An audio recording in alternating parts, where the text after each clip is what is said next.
C'est chaud, artichaut pour le mercato de l'Olympique de Marseille. Et oui, Aubameyang doit résilier ou a résilié son contrat aujourd'hui, mais ce n'est pas le seul dossier très chaud. Il y a un dossier qui vient de ressortir dans les rumeurs. Alors, est-ce que c'est concret, est-ce que c'est pas concret? Je laisse toujours du conditionnel, un peu de recul là-dessus. Ziyech, Hakim Ziyech, le joueur expérimenté marocain qui a joué, je ne sais pas, une quarantaine de matchs peut-être en Ligue des Champions, je ne sais pas si je me trompe de chiffre, on s'en fout, on verra ça tout à l'heure dans la fiche Transfermarkt. Il est visé par l'OM, il est libre en plus, donc maintenant, est-ce que c'est un coup intéressant pour l'OM? On va en parler dans cette vidéo-là, donc n'hésitez pas à vous abonner, liker, disliker et faire tout ce que vous voulez de la chaîne. On y va tout de suite sur quoi? Sur le Mercato, 5 à 3, 2, 1, c'est parti, Mercato.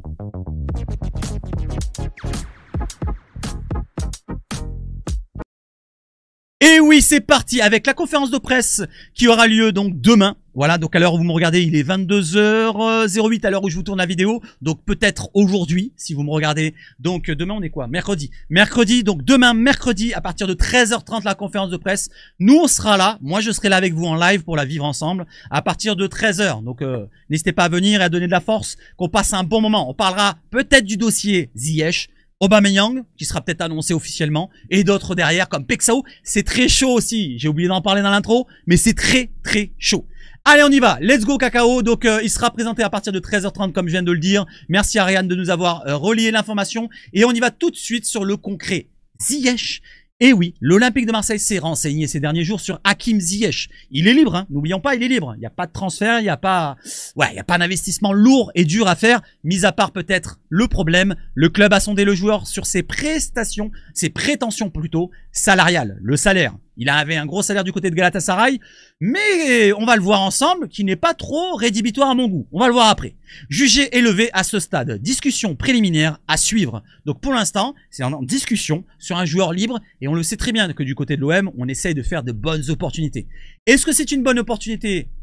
Hakim Ziyech à l'OM. Alors je vous demande, pour ceux qui l'ont suivi du côté de Galatasaray, est-ce qu'il est cramé ou pas, ou quoi, ou qu'est-ce? Je n'ai pas suivi sa saison du côté de Galatasaray. Moi, de ce que je retiens du joueur, c'est un joueur de classe internationale qui peut faire la différence, que ce soit par ses dribbles, par ses frappes, par ses coups de pied arrêtés, une super patte gauche. Il peut nous apporter son expérience au très haut niveau. Donc moi, je retiens ça, et c'est du positif. Ça ferait une rotation, pardon, dans nos postes d'attaque, dans notre ligne d'attaque, avec côté droit à la place d'un Greenwood, il peut le remplacer, ou même derrière l'attaquant en tant que milieu offensif, et même à d'autres postes qu'on va voir juste après. Donc Ziyech, derrière, il y a Hakim qui nous confirme, je fais partie de cette page, donc une page qui a été créée, une page du côté de Twitter, qui nous dit que je fais partie de cette page que nous venons de créer pour exclusivement les joueurs marocains. Cette info est celle de mon collègue. Donc il confirme qu'elle a l'air d'être bonne, cette information-là, selon Hakim, qui est un journaliste qui parfois relaye de bonnes choses et parfois peut-être de moins bonnes. Mais bon, c'est pas grave,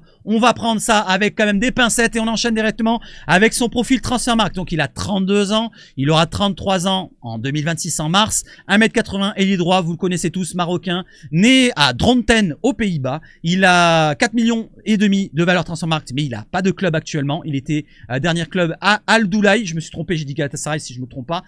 Du côté de sa carrière, il a joué en Eredivisie pour 216 matchs, 79 buts, 89 passes décisives, donc de grosses stats en Eredivisie. On se souvient, il y a un autre joueur aussi qu'on vise et on va en parler après. En première ligue, il a joué 64 matchs, 6 buts et 9 passes D, c'était beaucoup avec Chelsea. UEFA Champions League, 45 matchs pour 10 buts et 11 passes décisives. Donc je vais pas vous faire toute la liste, mais vous voyez que c'est un joueur qui a de grosses références, 400, presque 500 matchs de jouer, donc et 134 buts pour 135 passes décisives, c'est assez équilibré dans ses stats. Voilà le joueur qui peut jouer à plusieurs postes, comme je vous l'ai dit, ailier droit, milieu offensif axial, milieu central, donc ça peut-être ça date d'il y a très longtemps, mais en tout cas c'est un joueur qui va nous apporter beaucoup par sa qualité de technique, dribble, passe et pourquoi pas frappe comme je vous l'ai dit, pour les derniers gestes. Pour son salaire, on va faire un petit point là-dessus. Donc, vous voyez le dernier salaire, et c'est bien Galatasaray, ça, le logo, je me trompe pas. Donc, le dernier salaire qu'il a eu, c'est un 4,7 millions d'euros par an. Donc, ce qui correspond à un salaire à la hauteur d'un degré moindre de en dessous Kondogbia. Je crois que c'est juste en dessous Kondogbia, à la hauteur d'un Balerdi si je me trompe pas. Donc dans le top 5, top 6 du club olympien, de l'effectif olympien. Donc ce n'est pas non plus au-dessus de notre effectif. C'est sûr qu'il va demander peut-être avoir un gros salaire, mais si il n'a pas de club, on peut se dire, il veut peut-être avoir un dernier projet sportif avec la Ligue des Champions au bout. Pourquoi pas pour se remontrer en avant, même si l'équipe du Maroc ne l'oublie pas, c'est un joueur très expérimenté, très reconnu, mais ça pourrait le laisser un petit peu dans le rythme. Pourquoi pas pour jouer la Coupe du Monde derrière. N'oublions pas, nous sommes en année de Coupe du Monde 2026. Donc Hakim Ziyech, très grosse rumeur. N'hésitez pas à me donner votre avis dans les commentaires. Allez, j'enchaîne maintenant avec les autres rumeurs qui datent depuis des jours, des semaines, presque des mois. Al-Qadsi a donné son feu vert pour résilier le contrat d'Aubameyang. Les discussions sont bien en cours pour un retour à l'OM avec un contrat de 2 ans selon Fabrizio Romano. C'était d'hier, mais je vous le relaye encore une fois. Derrière la précision de Meché Chounoua qui nous dit il devrait résilier son contrat aujourd'hui. Donc aujourd'hui, il est encore 22h13, donc on est mardi. C'est aujourd'hui. Aujourd'hui, il doit résilier son contrat. Je n'ai pas vu l'information officielle, mais on va se dire que c'est en bonne voie. Il n'y a pas encore d'attaquant, j'allais dire, d'accord entre l'attaquant et l'OM, mais les discussions sont très positives selon Meché Chounoua. Fabrizio Romano nous précise que l'OM est en train de finaliser les détails financiers. Entre Pierre-Emerick Aubameyang et l'OM, on discute en ce moment, on finalise côté salarial, côté prime et tout ce qui tourne autour de l'argent. Donc voilà où nous en sommes pour Aubameyang. Ça pourrait tomber très rapidement un Irigo demain, après-demain, peut-être dans la nuit, peut-être à l'heure où je vous parle, peut-être que ça va tomber. Romano va le mettre maintenant. Donc ça va tomber prochainement. Donc si tout va bien pour Aubameyang à l'OM. Et Aubameyang à l'OM, il arriverait en tant que titulaire? Non. En tant que remplaçant? Non. En tant que joueur de rotation? Je pense que oui. C'est ce que je dis depuis le début. Ça serait un joueur qui apporterait son expérience dans toute la ligne d'attaque. Et avec Amine Gouiri qui serait titulaire au début en puissance, il s'est adapté au jeu prôné par De Zerbi. Donc il mérite, et comme De Zerbi jouait par la méritocratie, donc il mérite d'être titulaire. On aura Aubameyang qui sera là pour l'aiguiller, pour le guider, pour l'entourer, pour lui donner des conseils. Et en plus de ça, il connaît la Ligue 1, il connaît Marseille. Donc tout est bénef pour un Aubameyang qui arriverait. Il pourrait même compenser le couloir gauche. Pourquoi pas? Donc Aubameyang, moi je dis oui. Et ça fait plaisir. Bon retour à toi du côté de Marseille, du côté de l'Olympique de Marseille. Si tu arrives d'ici la prochaine vidéo, le prochain live. Donc merci à toi Aubameyang. Et on enchaîne avec Grog qui nous répond sur Aubameyang. Vive l'OM, avec De Zerbi aux commandes et les négociations pour Aubameyang. La saison s'annonce explosive avec un petit chat. Allez, on enchaîne avec un autre dossier. Après s'être blessé, Pexao à l'entraînement, il est incertain, voilà, qu'il est incertain pour se rétablir pour le 3e tour préliminaire de Ligue des Champions avec Feyenoord d'ici 3 semaines.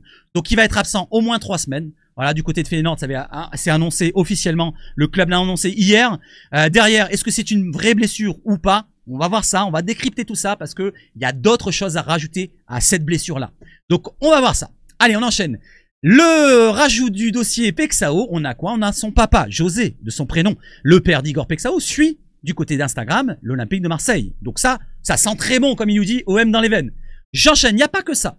Du côté des réseaux encore et Instagram, le père d'Igor Pexao a liké la publication de l'OM sur CJ et Glenn Riley à l'entraînement.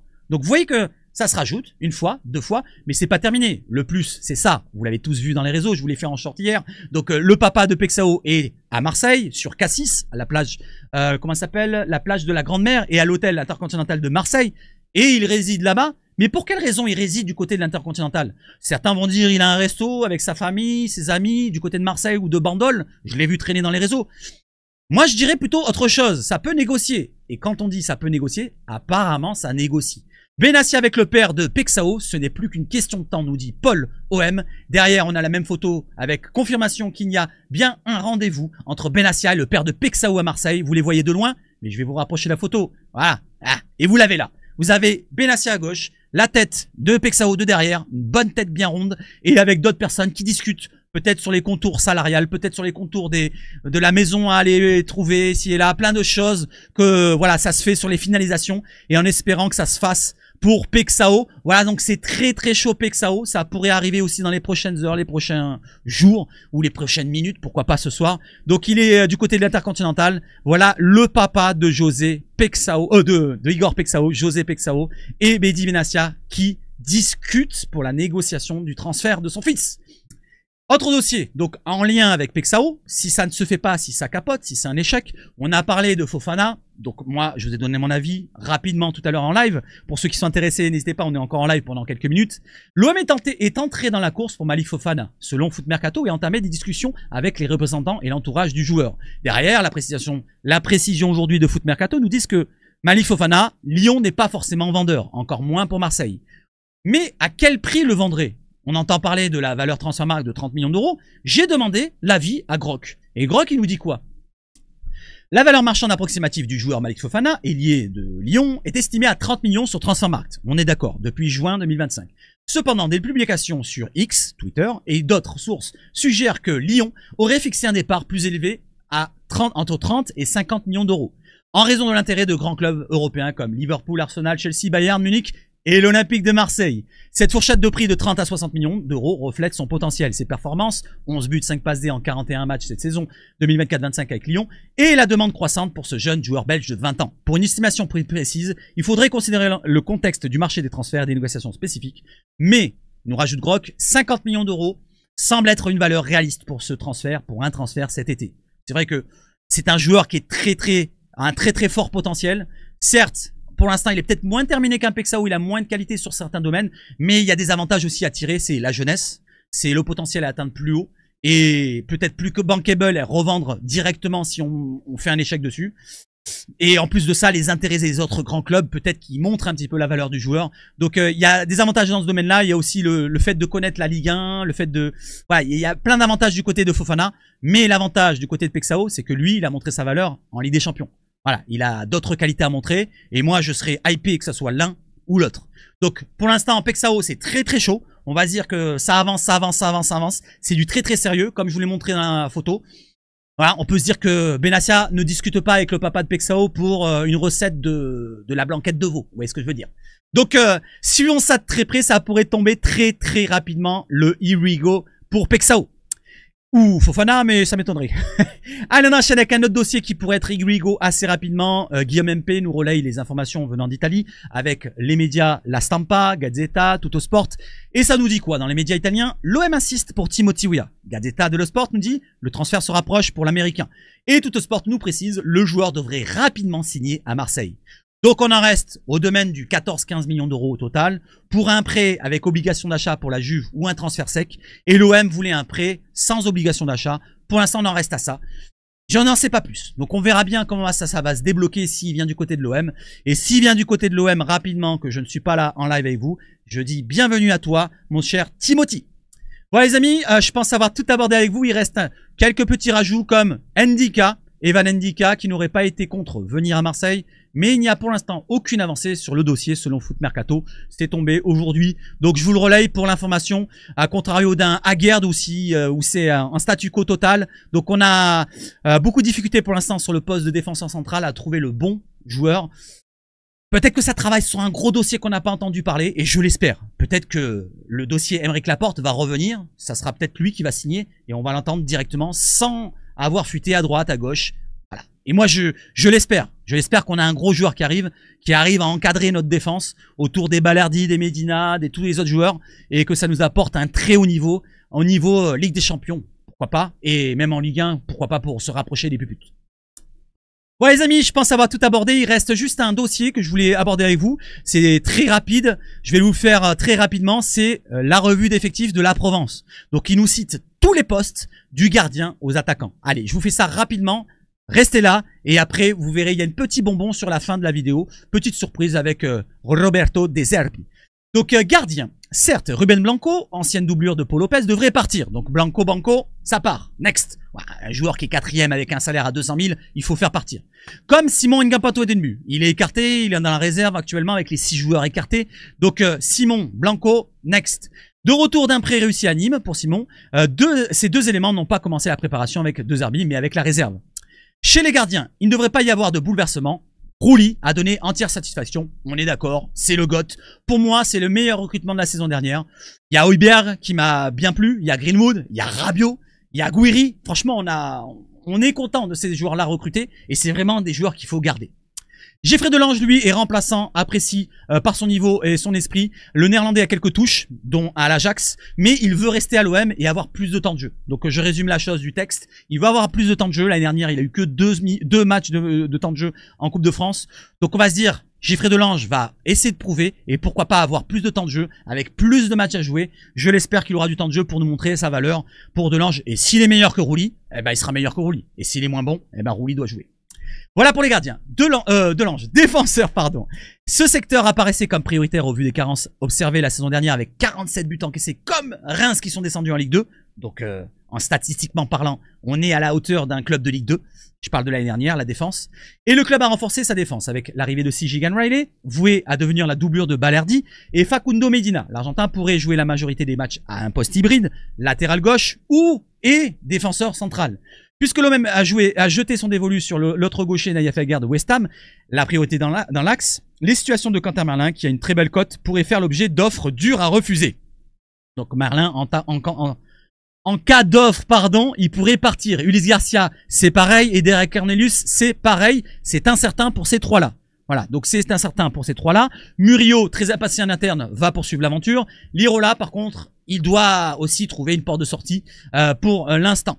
Pour concurrencer le Panaméen, les dirigeants cherchent une solution. On a parlé de Weah juste avant. Donc Weah est la piste prioritaire. Sacha Boé, il voudrait rester du côté du Bayern de ce qu'on a entendu. Voilà pour l'instant. Et pour l'instant, l'offre qu'on a entendue pour Weah, c'est quoi? C'est l'offre d'environ 14 millions qui avait été acceptée par la Juve pour Nottingham Forest. Donc ça correspond pas à l'OM.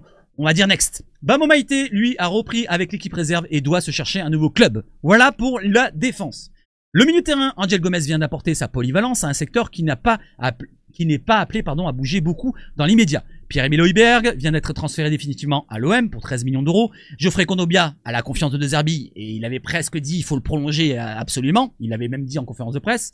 Ça fait 3. Adrien Rabiot, Valentin Rongier. Donc Rabiot veut rester pour jouer avec des champions et il doit rencontrer la direction pour discuter. Rabiot.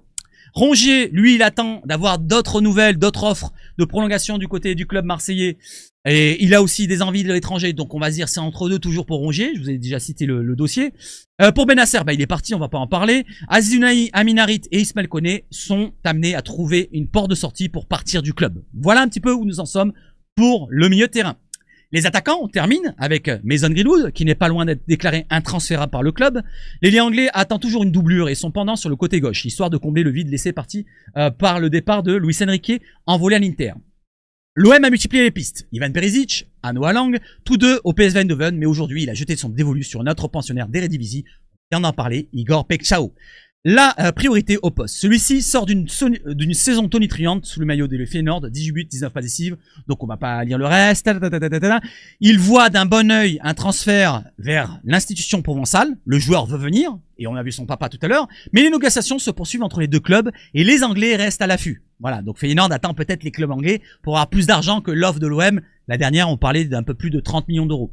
Donc on va attendre de voir si ça va s'actionner avec tout ce que fait Pekchao et son papa. Et oui, Pablo Longoria entretient pourtant de bonnes relations avec le club néerlandais, mais celle-ci se montre gourmande pour l'ancien de Coritiba sous contrat jusqu'en juin 2029. En parallèle, il existe un intérêt réel pour Malik Fofana de Lyon, on vient d'en parler. Le dossier n'est pas facile, étant donné la rivalité entre le FC Lyon et l'Olympique de Marseille, et la situation des Lyonnais, un peu moins tendue qu'il y a quelques jours grâce à son repêchage en Ligue 1, mais les finances des Rodaniens ne sont pas non plus florissantes. Ils devront vendre plusieurs joueurs d'ici la fin du mercato, comme celle de Pekchao. La cote de Fofana avoisine les 30 millions d'euros, on vient d'en parler, avec un détail de Groc.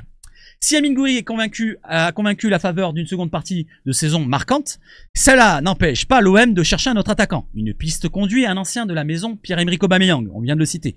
Un an après avoir quitté l'institution ciel et blanc pour Al-Qadsia, en Arabie Saoudite, le Gabonais de 36 ans va déjà changer d'air, Négociations sont en cours pour rompre sa dernière année de contrat, et on a dit que c'était sûrement aujourd'hui, et l'OM a ses faveurs pour un retour, ce qui n'arrangerait pas les affaires de Neil Maupay, qui n'est a priori pas candidat pour un départ, et pourrait être le troisième avant-centre dans la rotation. Faris Moumbagna est invité à changer d'air alors que Jonathan Rowe, lui, est prévu dans la rotation. Voilà un petit peu le dossier de toute la revue d'effectifs. Alors, avant de vous montrer le petit bonbon de Roberto De Zerbi, alors, c'est pas vraiment une action ici et là, c'est juste une bonne petite vidéo qui fait plaisir à tout le monde. Je voulais revenir sur le dossier Hakim Ziyech. Alors Hakim Ziyech, il me semble qu'il a beaucoup eu le numéro 7 dans sa carrière, peut-être même eu que le numéro 7 dans sa carrière, et ça me fait penser, dans notre effectif, Si on regarde bien, pas ça, je vais faire le point sur l'effectif, vous inquiétez pas. Si on regarde bien dans l'effectif, qui porte le numéro 7? On vient d'en parler justement. Je descends un peu. C'est Neil Maupay. Voilà. Alors Neil Maupay part en 3e attaquant. Pourquoi pas? Ziyech, remplacer Neil Maupay. C'est pas le même profil, mais c'est un joueur d'attaquant qui peut jouer, pourquoi pas, dans des postes attaquants. Donc on peut imaginer un Neil Maupay peut-être sur le départ. Ah, déjà qu'il a perdu son numéro 8 avec l'arrivée de Gomez, pourquoi pas perdre son numéro 7 et se retrouver avec le numéro 0 et partir. Donc j'ai rien contre Neil Maupay, mais vous savez quel est mon avis là-dessus, sur son niveau, ce qu'il nous apporte. Voilà, par rapport à son niveau, au très haut niveau, je pense qu'il y aura un bas qui blesse. Allez, je vous montre la dernière vidéo qui fait plaisir. Je vous mets même le son pour faire plaisir aux oreilles, s'il y a du son, je sais même pas. Voilà, donc notre cher Adrien, j'allais dire. Notre cher Roberto, auprès des jeunes supporters, qui nous fait la vidéo, les dédicaces, qui nous fait plaisir. Voilà. Et moi, ce qui m'a fait rire, qui m'a fait un petit peu un sourire, c'est celle-là. Regardez, regardez, il va lui dire, il va lui montrer le short, il va lui faire sur le torse. Non, non, c'est là, non, ici. Voilà, donc c'est la petite boutade. Roberto qui se trompe, il lui a dit non ici, et il l'a mis ici, il a écouté les enfants. Les enfants, c'est le futur, les enfants, c'est le présent. Et ça fait plaisir avec Roberto Zerbi. On va le mettre souriant plutôt, voilà, sur la fin. Voilà. Allez, maintenant j'espère que vous avez passé une bonne vidéo avec moi, un bon contenu avec moi. Je vais vous souhaiter de passer une excellente soirée, une excellente nuit, une excellente début de journée. Et on se retrouve demain en live à partir de 13 h. Vive le foot chez Sabache Foot, on change d'écran. Et surtout, n'hésitez pas à vous abonner, like, dislike, abonnement, cloche. Et surtout, allez l'OM!